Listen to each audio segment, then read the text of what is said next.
इस कार्यक्रम के प्रायोजक हैं कृषि एवं किसान कल्याण मंत्रालय, भारत सरकार। हर जोखिम से निकल कर फसल आए, सुरक्षित हो जाए, फसल बीमा से हर किसान अब आत्मनिर्भर हो जाए। संकट के समय प्रधानमंत्री फसल बीमा योजना किसानों के लिए वरदान है। अब सूखा पड़े या बाढ़ आ जाए कोई डर नहीं, अब ओले पड़े या कीट पतंगे फसल खा जाए कोई फिक्र नहीं, क्योंकि हमने लिया है प्रधानमंत्री फसल बीमा। बुआई से फसल कटाई तक हर जोखिम का दावा, न्यूनतम प्रीमियम पर अधिकतम भुगतान का वादा। योजना से हर साल जुड़ रहे हैं 5 करोड़ से ज्यादा किसान। अब आपकी है बारी। नजदीकी कृषि कार्यालय, सहकारी समिति, बैंक शाखा, अधिकृत बीमा कंपनी या जन सेवा केंद्र में स्वेच्छा से करा सकते हैं पंजीकरण। फसल बीमा पोर्टल या फसल बीमा ऐप द्वारा भी कराया जा सकता है पंजीकरण। प्रधानमंत्री फसल बीमा योजना, आपकी फसलों का संपूर्ण सुरक्षा कवच। कृषि एवं किसान कल्याण मंत्रालय, भारत सरकार। किसानवाणी कार्यक्रम सुनने वाले सारे बहन भाइयों ने वीरेंद्र भाई की राम राम। किसान भाइयों, जैसा आप जाने हैं कि आज है दिन मंगलवार और इस दिन हमारा कार्यक्रम रहा है फ़ोन इन, यानी कि फ़ोन के माध्यम से आप सीधे जो है स्टूडियो में उपस्थित हमारे विशेषज्ञ से सीधे संपर्क करके अपने समस्याएं और सुझाव साझा कर सके हैं। और फ़ोन इन के लिए हमारा जो फ़ोन नंबर है वो किसान भाई नोट कर लें। फ़ोन नंबर रहेगा 01744221322। फ़ोन नंबर किसान भाई एक बार फिर नोट कर लें, 01744221322।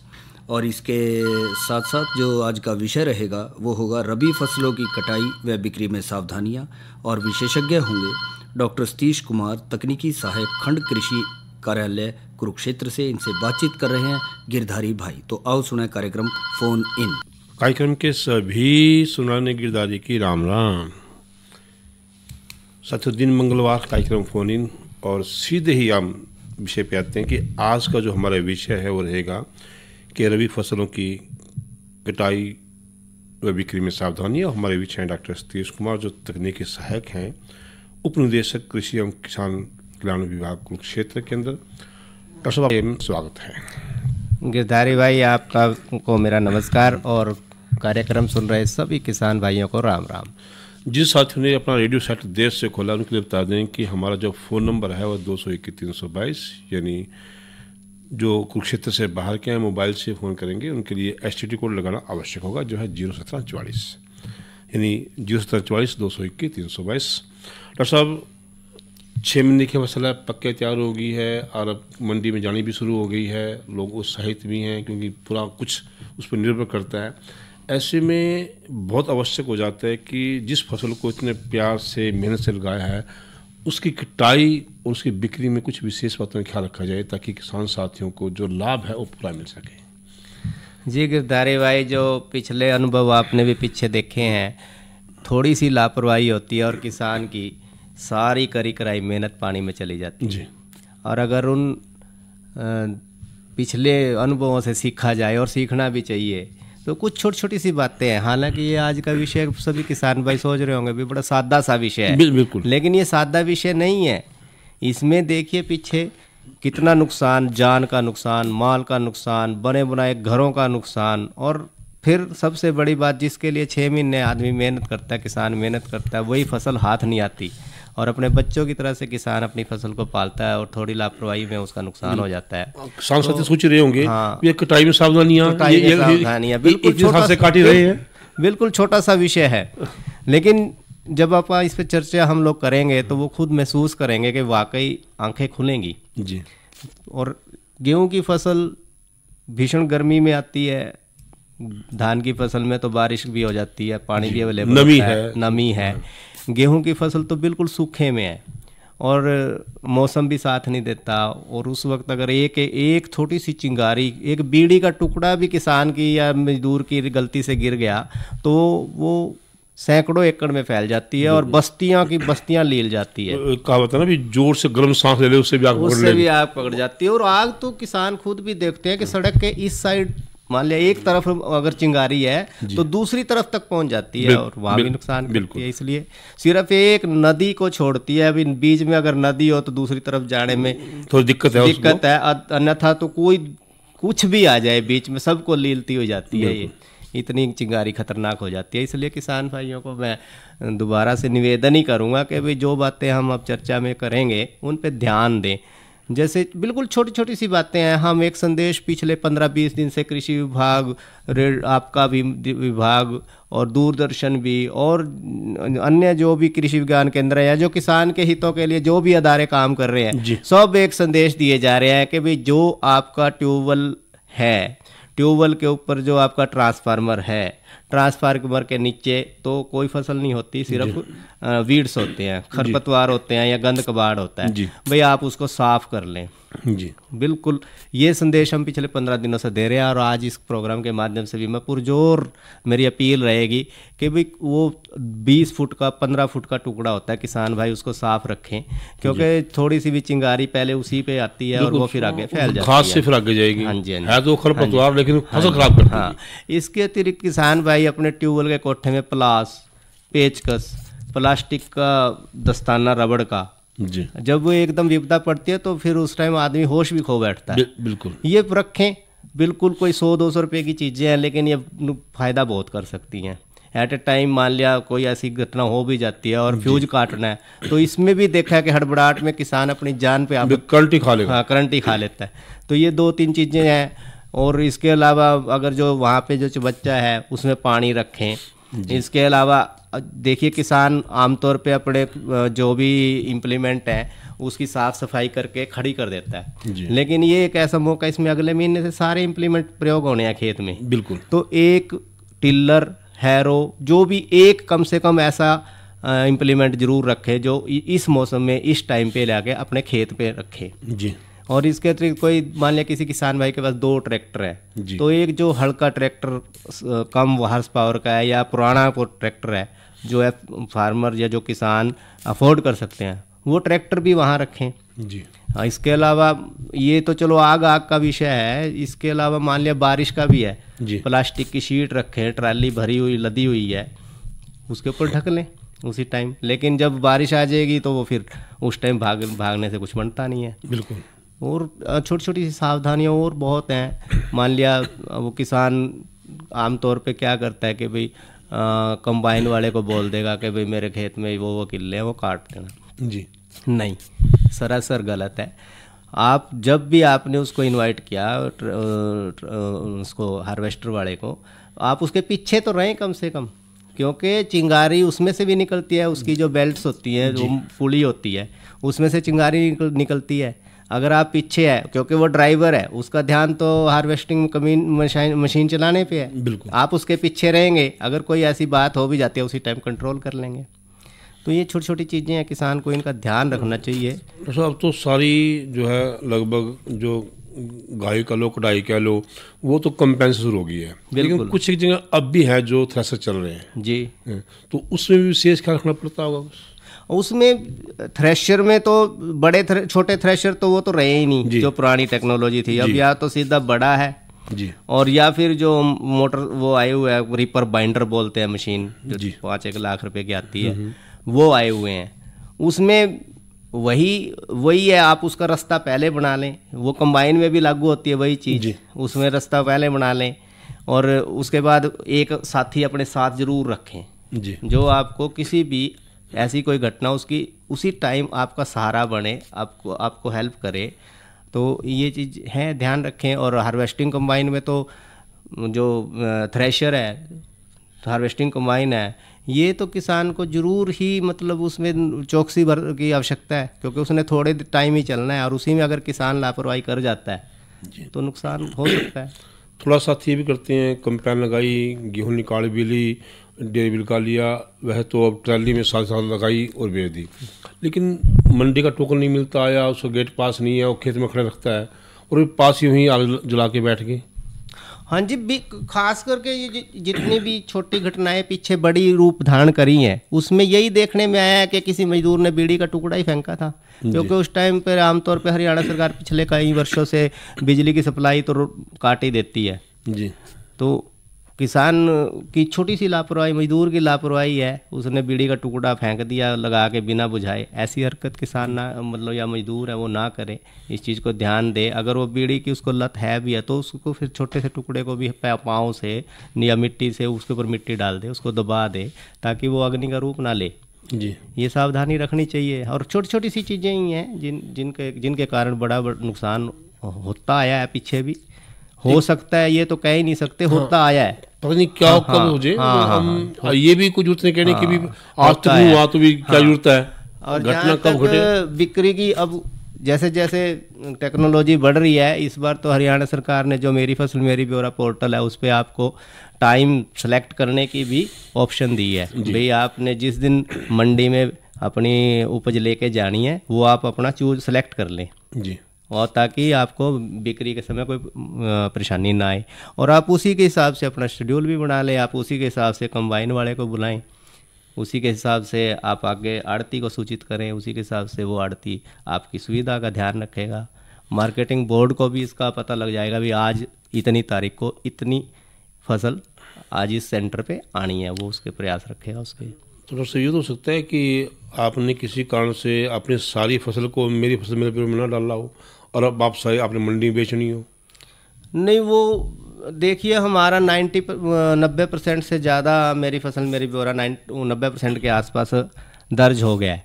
इसके बाद भी किसान रोजाना एक दो किसान आ रहे हैं। जब वो आ रहे हैं किसान जो दूसरे प्रदेशों में फसल काटने जाते हैं तो वो आ रहे हैं, तो उनकी भी हम अपना एप्लीकेशन लेके रख रहे हैं और सरकार को भेज रहे हैं उच्च स्तर पर। पीछे भी एक फैसला हुआ था 25 से 28 3 दिन तक के लिए मेरी फसल मेरी ब्यौरा पोर्टल खोला था। और कुछ किसान हैं ऐसे, वो गेहूं में तो नहीं लेकिन सूरजमुखी में ये पाया गया है ना, सूरजमुखी क्षमा करें, इसमें मस्टर्ड में सरसों में ये पाया गया है कि भाई जितना रकबा फील्ड में बोया गया था मेरी फसल मेरी ब्यौरा पे उसके बनिस्बत कम रकबा दर्ज किया गया है। तो उसका लेकिन उसका भी पता तो लग ही गया है कि उसका कारण यही था कि सपोर्ट प्राइस कम थी और मार्केट में वो खुले बाजार में ज़्यादा बिका। और सरकार ने तो ये खुली छूट दे ही रखी है, अभी अगर किसी का मार्केट में खुले में ज़्यादा बाउंड तो नहीं कर रखा किसी को कोई स्पोर्ट प्राइस पे ही बेचा जाए। स्पोर्ट प्राइस तो उसको एक सहारा देने के लिए निश्चित किया गया, इससे नीचे ना बिके, लेकिन अगर उससे ऊपर उसका बिकता है तो उसने बेचा है और वो उसने रकबा पोर्टल पे दर्ज भी नहीं कराया। जी, तो सब बात है कि वह तो पहले जो थ्रेशर था उसमें पानी की व्यवस्था करते थे साथ में, लेकिन कंपेन पे भी निकालते हैं तो वहाँ भी तो मेरे ख्याल से आसपास पानी की व्यवस्था नहीं। मैंने अभी आपको कहा कि जो पानी का उसका चबच्चा है वो पानी उसमें होना ही चाहिए। अगर उसके पीछे कोई आदमी चल रहा है मशीन के तो उसी टाइम उसको पकड़ लेगा, अगर कोई ऐसी अनहोनी होती भी है तो उसका प्रयास करेगा। इसके अतिरिक्त जिन किसान भाइयों के पास जनरेटर है, और सभी किसान भाइयों के पास जनरेटर नहीं है, अगर 50 या 100 किसानों की ज़मीन एक जगह पे और किसी एक के पास भी जनरेटर है तो मेरा निवेदन यही रहेगा, मेरी सलाह यही रहेगी कि आप उस जनरेटर को अब खेत में ले जाएं, घर ना खड़ा करें। क्योंकि उस टाइम में बिजली विभाग, हम पिछले कई सालों से बिजली सप्लाई काट देते हैं इस कटाई के सीज़न में, तो उस टाइम अपना जनरेटर लगा के अपने पानी चालू कर सकता है। और एक और चीज़ है जो छोटी सी है लेकिन किसान भाई खुद देखते भी है, जब भी इस तरह की कोई दुर्घटना हुई है पीछे तो उसमें समन्वित प्रयास, कलेक्टिव एफर्ट्स, यानी एक गोर के ऊपर 10 किसान हैं और दूसरे गांव के जो किसान हैं उनकी पीछे से ज़मीन लगती है, तो वो अगर ये सोचते हैं कि भाई ये गांव वाले इस आग पे काबू करेंगे तो वो उन्होंने भी नुकसान उठाया। बिल्कुल, यानी वो गांव के किसान भी और इस गांव के किसान भी, दोनों गांव के किसान जब मिलके इसको कंट्रोल करने का लगी आग खेतों में को प्रयास करते हैं तभी सफलता मिलती है। फसल इतनी सूखी होती है, मौसम इतना गर्म होता है कि एकदम से आग बुरते से फैलती है। बिल्कुल जी, उस टाइम तो कुछ सूझता ही नहीं और ना कुछ फिर हाथ चलते, उस टाइम तो हताशा ही बचती है बस। इसलिए बेहतर होगा कि किसान इन चीज़ों को पीछे वाले को, या जो हम आप और हम विचार विमर्श कर रहे हैं या चर्चा कर रहे हैं, इन पे ध्यान से सुने और इन पे गौर करें। सब थोड़ा सा अंतर जो कंपेन की कटाई में और जो मैनुअल कटाई में दोनों तो अंतर तो है। बिल्कुल, तो उसमें चर्चा करते हैं। बिल्कुल, किसान उसमें तो, लेकिन ये है कि वो दोनों एक दूसरे के परिपूरक भी हैं जी। जिस तरह आप को फसल भी चाहिए जी, आपको फसल भी चाहिए, लेकिन आपको उसकी क्वालिटी भी चाहिए जी। किसान कम से कम अपने रखने के लिए, अब आपने पीछे देखा होगा भूसा 1100 रुपये क्विंटल, अब तक जी 15 दिन पहले तक भूसे का रेट 1100 रुपये था जी। को ये तो आप हिसाब लगा ले, किसान खुद हिसाब लगा ले कि जितने की उसने फसल एक्सपेक्ट करी थी उससे आधा तो उसको भूसे से रिवेन्यू आ गया अगर उसने रखा है। बिल्कुल ठीक है लो, लेकिन पिछले कुछ अरसे से भूसे के ऊपर दबाव भी बहुत आया है, क्योंकि पहले तो बासमती धान की जो पराली होती थी उससे काम चलता था किसानों का, अब वो भी बंडल बनने लग गया, उसका भी कमर्शलाइजेशन हो गया। बिल्कुल। वो भी जगह जगह इंडस्ट्री, खासकर हम दूसरे वैसे तो प्रोग्राम ये शायद कई स्टेटों के किसान सुन रहे होंगे, लेकिन अच्छा है कि उनको भी जानकारी हो कि हमारे तो कुरुक्षेत्र और करनाल जिले में तो ये इंडस्ट्री है। चॉप करके उसको काट के चारा भेजना, उसको एज के यूं का यूं 1.5 क्विंटल का बंडल बना के इंडस्ट्री को देना, भट्ठे के लिए भेजना, तो वो एक एक्स्ट्रा इनकम तो जनरेट हुई है। लेकिन इसने कहीं ना कहीं जो लापरवाह किसान थे, जिसने अपनी ज़रूरत के हिसाब से भूसे का इंतजाम नहीं किया था, उनको नुकसान उठाना पड़ा, उनको फिर बाद में 1100 रुपये 1000 रुपये भूसा लेना पड़ा। तो अभी आपने बात की थी कि भाई हाथ की कटाई और कंपाइन की कटाई, देखिए कंपाइन की कटाई हमें ज़रूरी है, क्योंकि थोड़े समय होता है, अगली फसल की भी उसने प्लानिंग करनी होती है, और फिर प्राकृतिक आपदा का भी डर रहता है इस मौसम में। जी सर। हेलो हेलो, नमस्कार जी। हाँ जी नमस्कार जी। कहाँ से बोल रहे हैं? जी डॉक्टर साहब, मैं गोपाल बात कर रहा हूँ ज्योति सर से। जी गोपाल जी, क्या पूछ रहे हैं? तो डॉक्टर साहब मैं ये पूछना चाह रहा था आपसे कि जो जैसे गेहूं की अपनी फसल अब पक गई है जी, तो इसकी कटाई जो है वो हाथ के साथ करानी चाहिए या कंबाइन के साथ करानी चाहिए? सर देखिए, अगर आपका रकबा मैनेजेबल है तो हाथ से करवाएं, हाथ से भी क्यों करवाएं, अब तो रिपर बाइंडर आया हुआ है, उससे करवाएं। अगर आप दुधारू पशु ज़्यादा रखते हैं तो आपको घर अच्छी क्वालिटी का भूसा चाहिए। अच्छी क्वालिटी का भूसा के लिए आप भी जानते हैं कि हाथ की कटाई या रिपर बाइंडर की कटाई होनी चाहिए। लेकिन अगर आपका रकबा ज़्यादा है, आपसे मैनेज नहीं हो पा रहा, आपको लगता है कि मैनेज नहीं हो पाएगा, तो फिर आपको कंबाइन की तरफ ऑप्शन रखनी चाहिए। ठीक है डॉक्टर साहब। जैसे ये अपने डॉक्टर साहब, जैसे ये अपने जो फन्ने होते हैं गेहूं के, जी बाद में इनको जैसे हम नीचे दबा देते हैं, तो इसका कीड़ा वगैरह भी लगने का डर रहता है जीरी में? देखिए वो उसमें एक जो जब से ये ये आया है सुपर सीडर, हाँ जी, तब से ये समस्या आपकी हल हुई है। उससे पहले जो इम्प्लीमेंट थे उसमें क्या होता था कि जहाँ पे आपकी कंबाइन एकदम ढेर लगाती है या जाके वो अपना कबाड़ा झाड़ती है, तो वहाँ पे बायोमास ज़्यादा हो जाता था, और किसान जैसे उसमें पानी देता था तो कीड़े को पैदा होने के लिए जो पिछली फसल के कीड़े होते हैं उनको मॉइस्चर भी मिल गया। देखिए ये साइंटिफिक बात है कि कीड़ा वहीं पैदा होएगा जहां मॉइस्चर होएगा और खाने के लिए माल होएगा।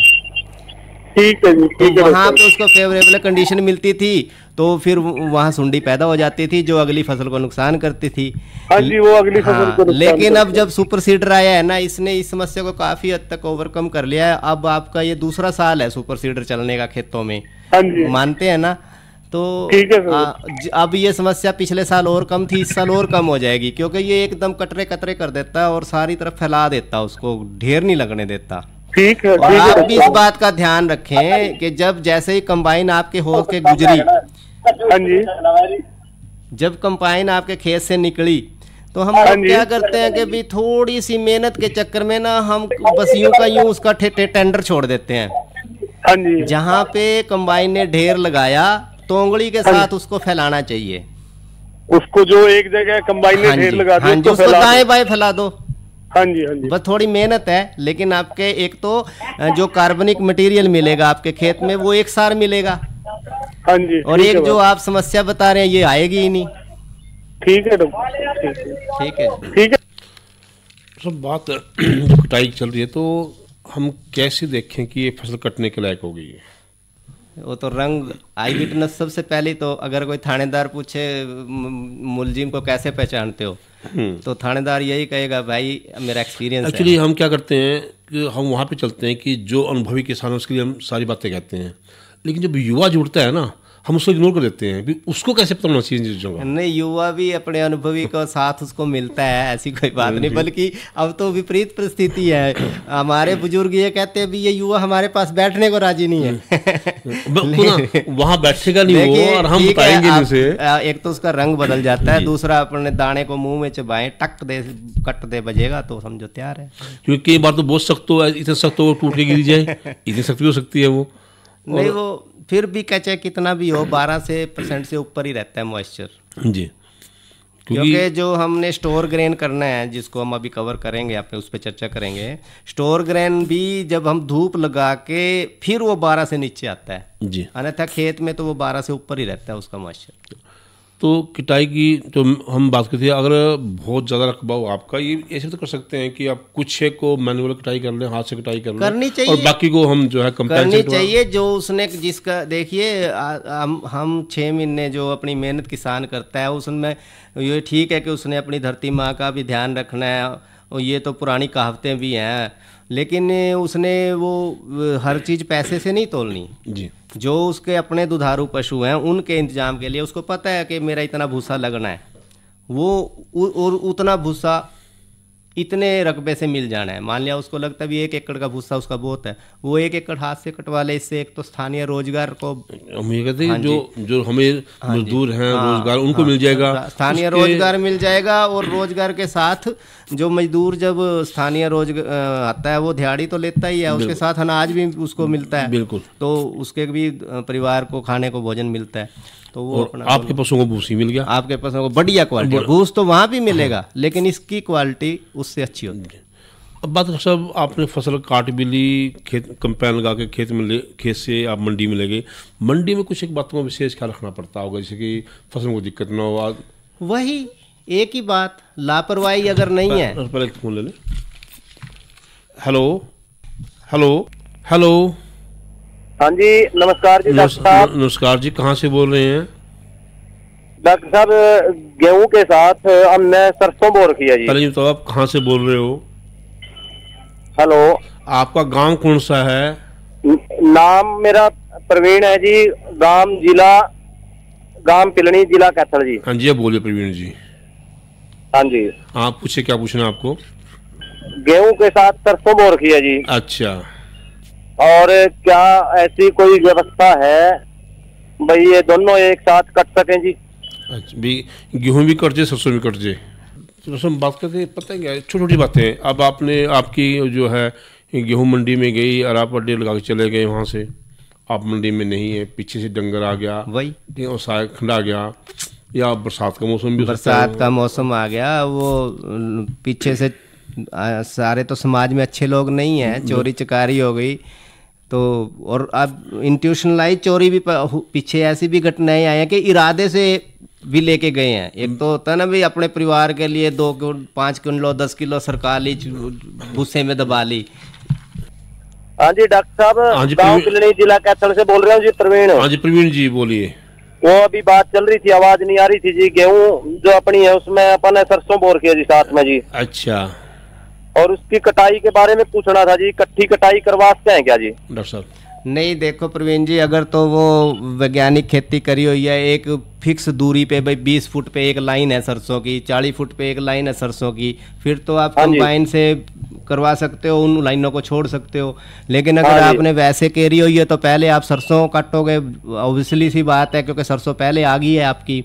और सरसों तो आई खड़ी है जी, गेहूं थोड़ी सी अरापण में है। हाँ, कोई बात नहीं। अब आप ऐसे वैसे तो आपके लिए सबसे बढ़िया तरीका हाथ का है, क्योंकि हाथ की कटाई 1 हफ्ता पहले शुरू हो जाती है। कंबाइन की मान लिया, अगर कंबाइन वाली गेहूं 10 तारीख को कटवाई जानी है, अगर वही गेहूं हाथ से कटवानी है तो आप 5 से शुरू कर सकते हो उसकी कटाई, ठीक है। अब हम तो गेहूं तो कंपाइन पे कटवाने की सोच रहे थे जी, तो फिर उनकी दिक्कत आ रही जी। कोई दिक्कत नहीं है, आप सरसों के पौधे अपने मैनुअल काट लें, सरसों हाथ से कटवा के गेहूं कंपाइन से कटवा दें जी, ठीक रहेगा? बिल्कुल बिल्कुल बिल्कुल, यही तरीका है।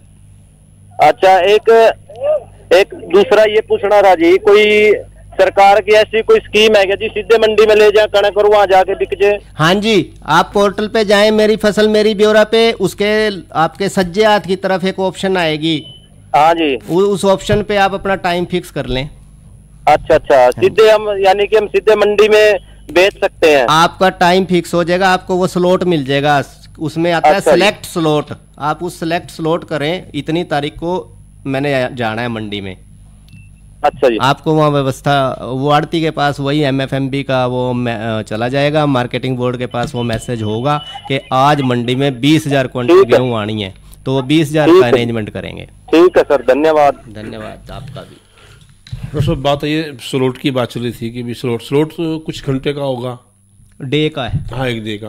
तो उस दिन भी अगर किसान साथी वहाँ फसल गिर के चला गया कहीं पे, हम वही बात कर रहे थे कि चलो फसल तो मेरी पड़ी है, पीछे कोई चिंता की बात नहीं है, तो वो भी तो कुछ नुकसान हो सकता है उसको। बिल्कुल जी, आपको भरी मंडी में नुकसान होते हैं, आड़ती बेचारा बेबस होता है, उसके पास 20 ढेरी हैं, वो एक ढेरी पे अपना ध्यान रखे हुए है, पिछली ढेरी जो उसकी आंखों से ओझल है उसमें नुकसान होने के आसार रहते हैं। बाकी ये किसान को बड़ा ध्यान रखना चाहिए, अभी 5 महीने 4 उसने इसके काम के लिए लगाए हैं और इसी फसल के ऊपर ही उसका सारी गृहस्थी चलनी है, तो वो ये लापरवाही ना करे, मंडी में रहे। हाँ, मंडी में रहे जब तक वो तुलने में फिर कई बार शिकायत तुलने के भी आती है, और आपने भी कांटा भी देखा है, कांटे में मान लिया थोड़ा सा झुकाव इधर, मान लो अगर वो प्लेसमेंट भी कांटे की, झुकाव मतलब इंटेंशनली नहीं कह रहा, मैं ये नहीं कह रहा कि भी कोई आड़ती जान के करेगा, लेकिन कई बार मान लिया ऊंची नीची जगह पे टिक जाता है तो उसमें भी फर्क आ जाता है। तो किसान को इन सारी चीज़ों का इल्म है और उसका पेशा है ये, उसको इन चीज़ों का ध्यान रखना चाहिए। और किसान भी वही साथी जाए मंडी में जो नशे से दूर रहे। अब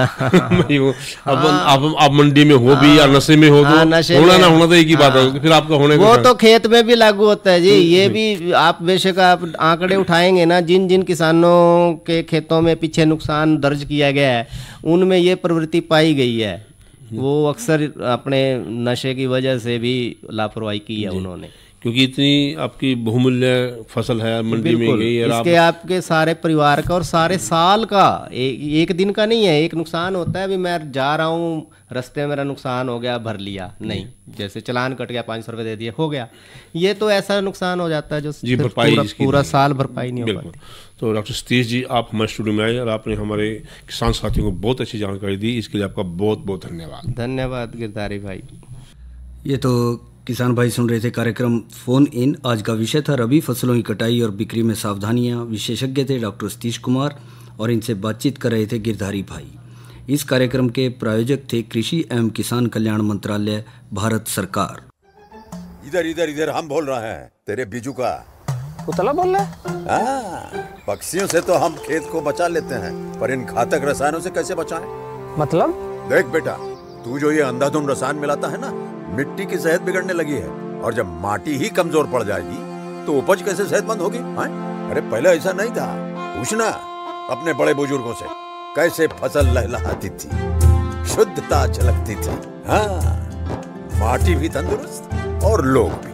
अरे पहली वाली बात कहाँ, पर अब तो सब यही डाले हैं। सब नहीं, आज भी लाखों जागरूक किसान परंपरागत विधि से फसल उगा रहे हैं, खर्चा कम और उपज की कीमत भी बेहतर पा रहे हैं। सच है? रे बेटे, एक्सपीरियंस से बता रहे हैं, धूप में बाल सफेद नहीं किए हैं। हाँ। ठीक है भाई, मैं भी आज से जैविक खेती शुरू करूंगा। माटी से प्रेम की परंपरा है, परंपरागत खेती। और इसी के साथ हमारे आज के किसान वाणी कार्यक्रम का समय समाप्त है। तो वीरेंद्र भाई और गिरधारी भाई ने इजाजत दो। अच्छा भाइयों, राम राम।